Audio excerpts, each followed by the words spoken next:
മോഹൻലാൽ തിരുവനന്തപുരം ലോക്സഭാ മണ്ഡലത്തിൽ മത്സരിക്കുമോ എന്നുള്ളതാണ് ബി.ജെ.പി. ഏറെ നാളായി ചർച്ച ചെയ്യുന്ന ഒരു വിഷയം. ഇപ്പോഴും ആ ചർച്ച തുടരുകയാണ്. അതിൻ്റെ ഏറ്റവും ഒടുവിലത്തെ ഉദാഹരണമാണ് ഇന്ന് എം.ടി. രമേശ് പറഞ്ഞത്. അദ്ദേഹത്തിന് മോഹൻലാൽ തയ്യാറായാൽ കേരളത്തിലെ ഏത് ലോക്സഭാ മണ്ഡലവും വിട്ടു നൽകാൻ ബി.ജെ.പി. തയ്യാറാണ് എന്നാണ് ഇന്ന് എം.ടി. രമേശ് തിരുവനന്തപുരത്ത് വാർത്താ സമ്മേളനത്തിൽ പറഞ്ഞത്. മോഹൻലാൽ മത്സരിക്കാൻ തയ്യാറാകുന്ന പക്ഷം ആദ്യം സ്വാഗതം ചെയ്യുന്ന പാർട്ടി ബി.ജെ.പി. ആയിരിക്കുമെന്നാണ് എം.ടി. രമേശ് പറയുന്നത്. കേന്ദ്ര സർക്കാർ നടപ്പിലാക്കിയ വിവിധ പദ്ധതികളെക്കുറിച്ച് മോഹൻലാൽ നല്ല രീതിയിൽ പറഞ്ഞിട്ടുണ്ട്. അദ്ദേഹം ആ പദ്ധതികളെ പ്രശംസിച്ചിട്ടുണ്ട്. എന്നാൽ സ്ഥാനാർത്ഥിത്വം സംബന്ധിച്ച ചർച്ചകളൊന്നും ഇതുവരെ നടന്നിട്ടില്ല എന്നാണ് എം.ടി. രമേശ് പറഞ്ഞത്. ബി.ജെ.പിക്ക് കേരളത്തിൽ ജയിക്കാനായി കേന്ദ്ര നേതാക്കളുടെ സഹായമൊന്നും വേണ്ട എന്നും രമേശ് പറഞ്ഞു. അതേസമയം മോഹൻലാൽ അദ്ദേഹം ഒന്ന് മൂളിയാൽ ബി.ജെ.പി. അദ്ദേഹം പറയുന്ന മണ്ഡലം നൽകുമെന്നാണ് ഇന്ന് എം.ടി. രമേശ് പറഞ്ഞിരിക്കുന്നത്. നേരത്തെ ലോക്സഭാ തെരഞ്ഞെടുപ്പിൽ തിരുവനന്തപുരം സീറ്റിലേക്ക് ബി.ജെ.പി. പരിഗണിക്കുന്നത് മോഹൻലാലിനെയാണെന്ന് ഒ. രാജഗോപാൽ എം.എൽ.എ. സ്ഥിരീകരിച്ചിരുന്നു. സ്ഥാനാർത്ഥിയാകണമെന്നാവശ്യപ്പെട്ട് മോഹൻലാലിനെ സമീപിച്ചിട്ടുണ്ടെന്നാണ് ഒ. രാജഗോപാൽ പറഞ്ഞത്. NDTV-യോടായിരുന്നു ഒ. രാജഗോപാലിൻ്റെ ഈ പ്രതികരണം.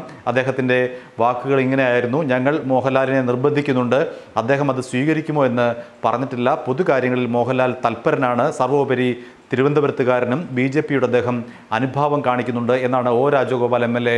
NDTV-യോട് പറഞ്ഞത്. എന്നാൽ ഇത്തരം പ്രചരണങ്ങളൊക്കെ കൊഴുക്കുമ്പോഴും മോഹൻലാൽ ഇത് നിഷേധിക്കുകയാണ്. തൻ്റെ മേഖല രാഷ്ട്രീയമല്ല എന്നും സിനിമ ആണെന്നുമാണ് മോഹൻലാൽ ആവർത്തിച്ചു പറയുന്നത്. എങ്കിലും ബി.ജെ.പി. നേതാക്കൾ ഇങ്ങനെ ഈ ഒരു വിഷയം വീണ്ടും വീണ്ടും ആവർത്തിച്ചു കൊണ്ടേയിരിക്കുന്നു. മോഹൻലാൽ ബി.ജെ.പിയോട് താല്പര്യം കാണിക്കുന്ന ആളാണ്. കേന്ദ്ര പദ്ധതികളെ അദ്ദേഹം അനുകൂലിക്കുന്ന ആളാണ്. മാത്രമല്ല മോദിയെ ഇഷ്ടപ്പെടുന്ന ആളാണ് എന്ന തരത്തിലാണ് ബി.ജെ.പി. നേതാക്കളുടെ പ്രതികരണം.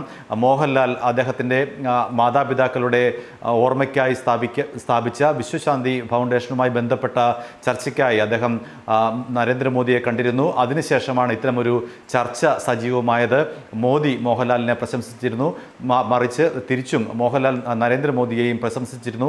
ഈ രണ്ടുപേരുടെയും വാക്കുകളെ കടമെടുത്തുകൊണ്ടാണ് ബി.ജെ.പി. അന്നു മുതൽ മോഹൻലാൽ സ്ഥാനാർത്ഥിയാകാൻ താല്പര്യപ്പെടുന്നു എന്ന രീതിയിൽ പ്രചരണം അഴിച്ചുവിട്ടത്. എന്നാൽ ഈ വാർത്തകൾ നിരന്തരം വന്നതോടുകൂടി നടൻ പ്രതികരണവുമായി രംഗത്ത് വരികയായിരുന്നു. തനിക്ക് ഏതെങ്കിലും ഒരു പാർട്ടിയോട് അങ്ങനെ വിധേയത്വമില്ല എന്നും ഏതെങ്കിലും ഒരു സീറ്റിലേക്ക് താൻ രാഷ്ട്രീയ പാർട്ടിയുടെ ലേബലിൽ മത്സരിക്കാൻ താല്പര്യമില്ല എന്നും മോഹൻലാൽ അറിയിക്കുകയായിരുന്നു. എങ്കിലും ബി.ജെ.പി. നേതാക്കൾ അദ്ദേഹത്തെ പിന്തുടരുകയാണ്. അദ്ദേഹം തീർച്ചയായും തങ്ങളുടെ രാഷ്ട്രീയത്തോട് ചായ്വ് പുലർത്തുന്ന ആളാണ് എന്ന നിലയിലാണ് ബി.ജെ.പി. നേതാക്കളുടെ പ്രതികരണം.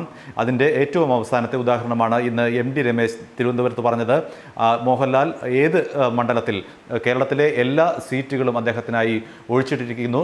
അദ്ദേഹത്തിൻ്റെ തെരഞ്ഞെടുപ്പാണ് ഇനി ബി.ജെ.പിക്ക് ഏറ്റവും പ്രധാനപ്പെട്ടത്.